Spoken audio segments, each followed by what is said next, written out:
ही रहे होंगे कि आज का एक टॉपिक, महत्वपूर्ण टॉपिक, भारतीय संविधान का मूल अधिकार, जो कि भारतीय संविधान के भाग 3 में वर्णित किया गया है, उस टॉपिक को लेकर हम लोग डिस्कस करेंगे। चलिए डिस्कस करते हैं मूल अधिकार। मूल अधिकार पढ़ने से पहले मेरे प्यारे दोस्तों बेसिक जानकारियाँ को डिस्कस कर लेते हैं। बेसिक जानकारियाँ, आपका मूल अधिकार जो हमारे भारतीय संविधान में भाग 3 में दिया गया है, भाग 3 में दिया गया है और अनुच्छेद 12 से 35 तक इसका वर्णन किया गया है। और लिया कहाँ से गया है? ये अमेरिका के संविधान से लिया गया है। तो आपसे क्वेश्चन कहीं से भी पूछ सकता है कि किस स्रोत से लिया गया है? अमेरिका के संविधान से।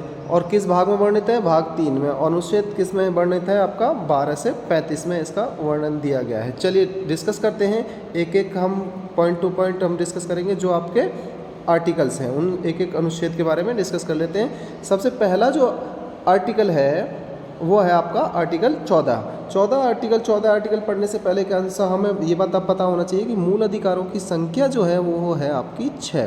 पहले जो संख्या थी वो थी 7।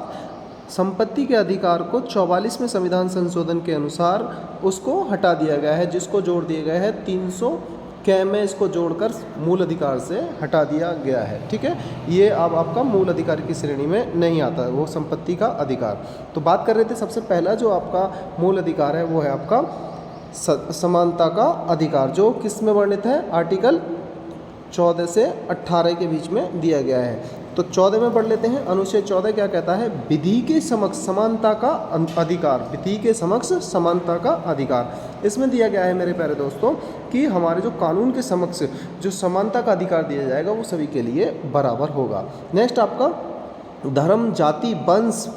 15 आर्टिकल कहता है धर्म, जाति, वंश, जन्म स्थान के आधार पर कोई भी भेदभाव नहीं होगा। आर्टिकल 16 कहता है आपसे नियोजन और नियुक्ति के अवसर की समानता, यानी कि आपकी जॉब नौकरी के अवसर की समानता किस में है? आर्टिकल 16 में है। 17 में कहता है आपका अस्पृश्यता का अंत, कोई छुआछूत नहीं होगा। और आर्टिकल 18 कहता है आपसे उपाधियों का अंत। उपाधियों का अंत मतलब है कि कुछ ही गिने चुने प्रोफेशंस, जैसे आपका डॉक्टर हो गए, हम पीएचडी के वहाँ कोई व्यक्ति है तो उसको डॉक्टर की उपाधि दी जाती है। और इसी तरह से राष्ट्रपति के द्वारा जो कुछ विशेष उपाधियाँ होती हैं उनको छोड़कर सभी के उपाधियों का अंत कर दिया गया है। जैसे आप सेना में ले सकते हैं कि मेजर लगाया जाता है या जनरल, उस तरीके की जो उपाधियाँ दी जाती हैं वो किस अनुसार के दी जाती है? आर्टिकल 18 के अनुसार। ठीक है, चलिए बात कर लेते हैं। दूसरा आर्टिकल आपका स्वतंत्रता का अधिकार। स्वतंत्रता का अधिकार में वर्णित है आपका 19 से 22, अनुच्छेद 19 से 22 में। देख लेते हैं 19। आर्टिकल 19 क्या कहता है? इसमें आपके 6 भाग हैं। तो 6 भागों में से कौन कौन सा? सबसे पहले 19A। 19 फर्स्ट में कहता है आपका वाक, मतलब बोलने की और अभिव्यक्ति की, प्रेस की स्वतंत्रता। आपसे क्वेश्चन पूछा गया है प्रेस की स्वतंत्रता का अधिकार किस में है? 19(1) में। अब 19(2) में देख लेते हैं शांतिपूर्ण इकट्ठा होने की स्वतंत्रता दी गई है आपकी 19(2) में। 19(3) में है आपकी संघ और समितियां बनाने की शक्ति, किस में है? 19(3) में। 19(4) में आपका भारत के किसी भी क्षेत्र में घूमने की स्वतंत्रता जो दी गई है वो किस आर्टिकल में दी गई है? वो दी गई है आपकी आर्टिकल 19(4) में। 19(5) में है आपका भारत के किसी भी क्षेत्र में बसने की जो स्वतंत्रता दी गई है, बसने की स्वतंत्रता पूछे आपसे 19(5) में। 19(6) में आपका किसी भी भारत के किसी भी जगह नौकरी या पेशा करने की स्वतंत्रता वो आपकी दी गई है आपकी आर्टिकल 19(6) में। ठीक है, ये याद रखिएगा, ये आर्टिकल 19 काफ़ी इंपॉर्टेंट है। 19 के बाद में हम अगले आर्टिकल की ओर चलते हैं, आर्टिकल 20 की ओर। 20 में दिया गया है कि अपराधों के लिए दोष सिद्ध होने पर नागरिकों का संरक्षण, कोई भी दोष सिद्ध होने पर नागरिकों का संरक्षण जो दिया गया है वो आर्टिकल 20 में। 21 में दिया गया है जीवन जीने का अधिकार। आर्टिकल 21 में है आपका जीवन जीने का अधिकार। ये आपसे कई बार क्वेश्चन पूछा गया है कि आपका आपातकालीन स्थिति में आपका कौन सा आर्टिकल भंग नहीं होता, कौन सा आर्टिकल? जीवन जीने का अधिकार।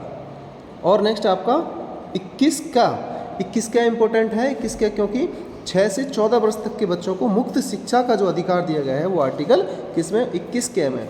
आर्टिकल 22 क्या कहता है आपका? गिरफ्तारी और निरोध के से संरक्षण। गिरफ्तारी और निरोध से संरक्षण मतलब इसका है कि गिरफ्तारी का कारण और उसके संरक्षण के बचाव के लिए जो भी आपका विवाद होगा वो किसके अनुसार होगा? आर्टिकल 22 के अनुसार होगा। ठीक है, नेक्स्ट हम पढ़ते हैं अगले, शोषण के विरुद्ध अधिकार। अगला मूल अधिकार है आपका शोषण के विरुद्ध अधिकार, जिसका वर्णन है आपका आर्टिकल 24 से 25 में। आर्टिकल 24 से 25 में इसका वर्णन दिया गया है। क्या है देख लेते हैं। आर्टिकल 23 में है आपका मानव तस्करी।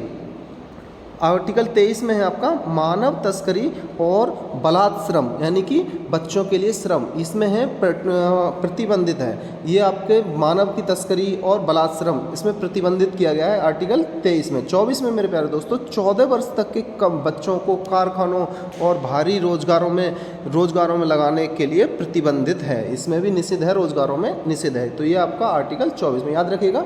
शोषण के विरुद्ध अधिकार में 23 और 24 के बारे में क्वेश्चन पूछे। मानव तस्करी बलात्श्रम प्रतिबंधित है और 24 में 14 वर्ष से कम बच्चों के लिए कारखानों में रोजगार करने के लिए प्रतिबंध है। नेक्स्ट आपका मूल अधिकार हम बात कर लेते हैं, वो है आपका चौथा मूल अधिकार है आपका धर्म की स्वतंत्रता। धर्म की स्वतंत्रता आर्टिकल 25 से 28 के बीच में दिया गया है। अनुच्छेद 25 में पढ़ लेते हैं।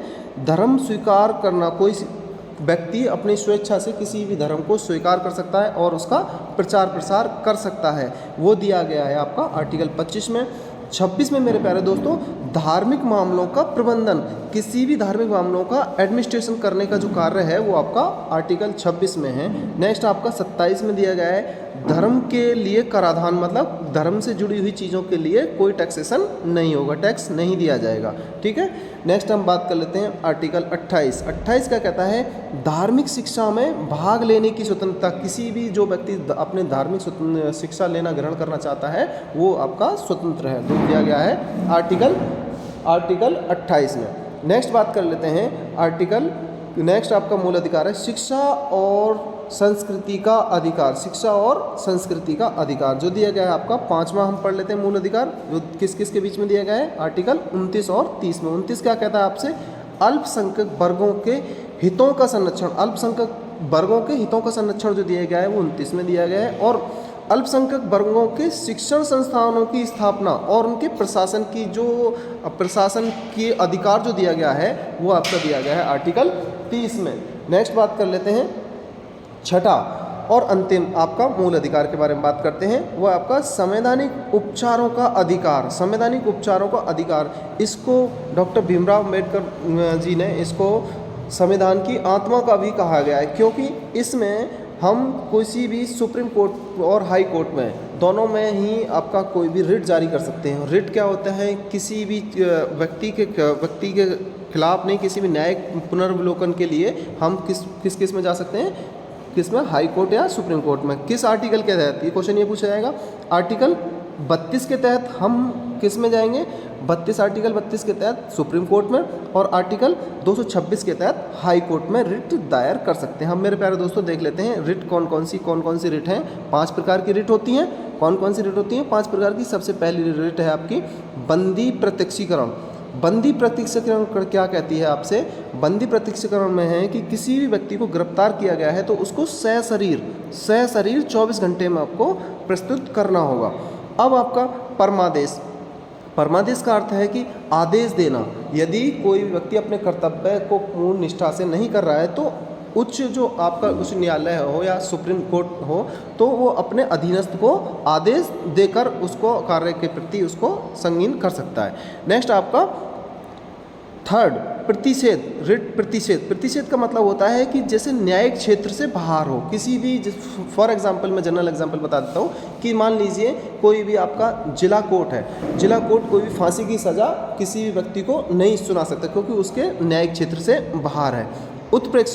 उत्प्रेक्षण क्या मामला है कि किसी भी रिट को किसी व्यक्ति या किसी विशेष संस्था के खिलाफ कोई रिट दायर की गई है तो किसी विशेष मामले को अपने पुनर्विलोकन के लिए वापस कोई भी न्यायालय वापस बुला सकता है। फॉर एग्जांपल मान लीजिए किसी जिला स्तर के न्यायालय ने किसी मामले को अपने तक सीमित कर रखा है तो अपने से लेकर उसको हाई कोर्ट अपने स्तर पर निपटाने के लिए उसका पुनर्विलोकन के लिए वापस बुला सकता है। नेक्स्ट आपका अंतिम है 5वीं अधिकार प्रेक्षा।